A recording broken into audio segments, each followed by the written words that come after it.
Was it the ultimate destruction? Yes. What happened was they asked a question. What did you mean about wanting to break his legs? They asked Slaughter that, I guess. They asked Hogan that. And then he asked, Vince McMahon. And he just kind of downplayed it and said, you know what, that was just, that's just words that we say, terms that we use and stuff like that. It didn't actually mean to break his legs. I don't agree. I think it was the truth. It might have been. It's just a way to downplay it. The, I guess, ultimate question, and it was the last question, was what did he think about the Warrior? I guess Hulk Hogan said, hey, I think the guy's a piece of crap. I can't stand Hogan, man. I can't stand that guy. He was so upset when he lost that title at WrestleMania 6. I know he was. There's no way he can deny it. He knew that the Warrior was going to take off, and it was because of Warrior's personal problems that stopped him from becoming the new Hulk Hogan. So what I wanted to do now, since we're on Hulk Hogan and we're going to be off real quick, I wanted to play this. And tell me what you think about it, though. Let's see if it's going to be playing. Oh, I guess I got to... Oh, hold on. Let me start that over again. Let me do some Yo, baby. Let me do some justice. What's up? I've been around him and I know what he's about. You know who this is? This is Brooke, right? This is Brooke. Brooke Hogan, his daughter. This is off, I guess, her new album called Falling. Right. Not a fan of it. I like it. Not a fan of it. I like it. Tell you the truth. I saw the TV show. They show too much of their personal life. I ain't buying this crap. At first, when I first heard this, I thought it was like a new Janet Jackson. That's how old school it sounds. It does sound old school. They did a good job on the recording. It sounds old. But anyway, let me turn that off before they bust us for sharing or copywriting. Anyway, that was that. Well, they should be giving us a round of applause or something for putting that out there. Yeah, they should. Because I wouldn't buy it. They're gonna hear it. Speaking about DVDs, I told you that they're doing the ECW Rise and Fall. I can't wait for that. And, well, you're going to have to wait until August 25th. That's fine. I'll wait all day. And it's going to be a 3-disc set. Oh, beautiful, beautiful. They're trying to get Bischoff and, believe it or not, Ted Turner to try to do comments. And what happened? They both. There was Turner, there was Bischoff, and there was an executive by the name of Bill Shaw. And all three said no. Why not? Well, because especially Bischoff, as much as he put in to destroy WWF or WWE at the time, whatever. I could tell you exactly why Bischoff said no. According to this, Bischoff, I guess, has a Twitter page. Okay. What is Twitter? Well, you pretty much sit there and type what you're doing at this minute or whatever it is, the time of the day, whatever you're doing. Like you could be in the bathroom taking a crap and you just type up, "Hey, I'm taking a crap," and people can follow your day or follow you.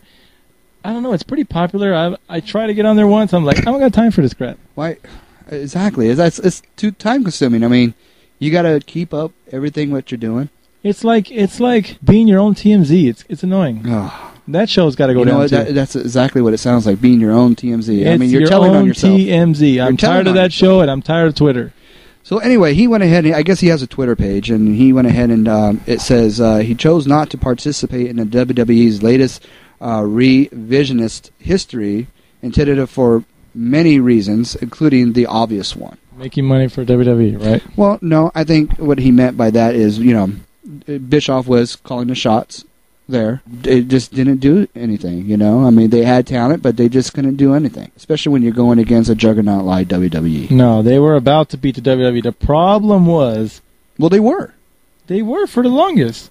I thought WCW was great. I jumped ships for a while. I did too. I followed WCW, Nitro, all that. It was the greatest stuff ever. They had the very best in the talent from around the world. I had all the best superstars. Half of the best superstars who are right now running WWE came from WCW. I jumped ship. Oh, yeah. The NWO. Exactly, me too. The biggest problem was when they went from white to red. Yes. That killed the whole show. Yes. WCW was over the minute they brought in a red NWO. That was it. They could have just closed up the doors right now and say, WWE, come pick up some talent because we're done. They did that whole Wolfpack thing. They split up the squad. And they had LWO. And then they had, they had people that don't belong. Virgil. Virgil is horrible. He was in NWO. Horrible. Okay? No, you know what? They should have kept it just a handful of guys and do it week by week of what they were doing. NWO was so good. It's just its original members. They should have kept it like that. I thought they did a good job when they brought in the Giant. That was excellent. That was a big force on their team. That's all they needed. They didn't need anybody else. With the Giant, that was perfect, and they could have ran that for a long time. You know, what I heard was, I think it was Hogan who discovered the Giant.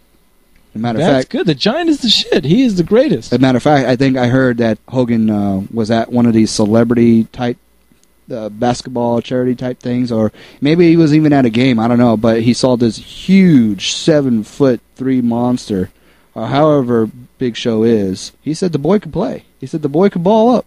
Wow. Yeah, so... Yeah, I like the Giant. The Giant's great. You know, of course we're talking about Big Show, but... yeah, the Big Show character today is horrible, but... Paul Wright. Oh my gosh, man, WWE needs to help him out, because he is so big he should be holding titles every year. I don't like how they're making a story around him. They make him like the new Kane. He's only good for the Rumble. Yeah. It's horrible. Yeah. Kane should be another title holder. He should hold the title again. They're treating him like if he's some kind of sideshow freak. Kane should put the mask back on and hold the title again. And Kane was a really good character to come out and stump the Taker. That was some good crap right there. I loved it. And why do you think they went ahead and he resigned? Why do you think Jericho resigned? I mean, it's not... maybe there was more money. Maybe they were promised titles. Now let me ask you this: since they have returned, yeah, I think maybe Jericho held the title, or yeah, did but he Jericho's worth it. He is good, no matter what he does, no matter how out of shape he gets, or what kind of underwear he's putting on today. Yeah, but my point is like he's worth it. They were enjoying life. They were off. They weren't doing anything. But that's the problem. They weren't doing anything. And Show lost tons of weight. Yeah. Jericho, I don't know what happened with his band. I'm sure it was okay, but what made them come back? I mean, was it money? Was it title shots? Because I really, since even Show came back, not one title. Since Jericho came back, I really don't recall seeing him with the title. Maybe Jericho once. held the title. Maybe once. Yeah, I think the Show is the only one. I think the Show actually held the title too. But the Show is always, I don't know. I don't know if he just doesn't stand up for himself, or if he just likes being the wimp of the locker room. I don't know what it is, but he just comes out, throws one big punch, and yells, "Ah!" and that's it. And the rest of the year, he's just going to be running. I think what it is that... and it sucks, because he's one of my favorites. These guys all want to be in like Taker. I think right now, the only person who's getting the treatment like Taker is Kane. And that's the reason why he stays around so long and doesn't get no titles. Kane? I think so. Kane does not wrestle a lot like everybody else. What motivates Kane? Because I don't know. You're exactly right. No, one title that he only held for 24 hours. Right.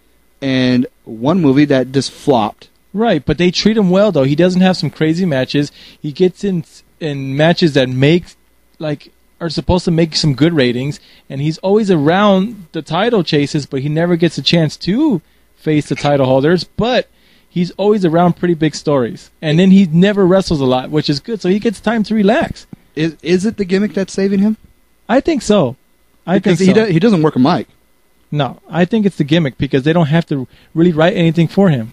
All you got to do is come out, fireworks, bam, people know who he is, and there you go. He's going to beat someone up. The gimmick works. I think it's just there's no way to really push him. So, like I said, I had more notes here. I'm trying to look through it here. I found another one here, but this looks like this is going to be the last one.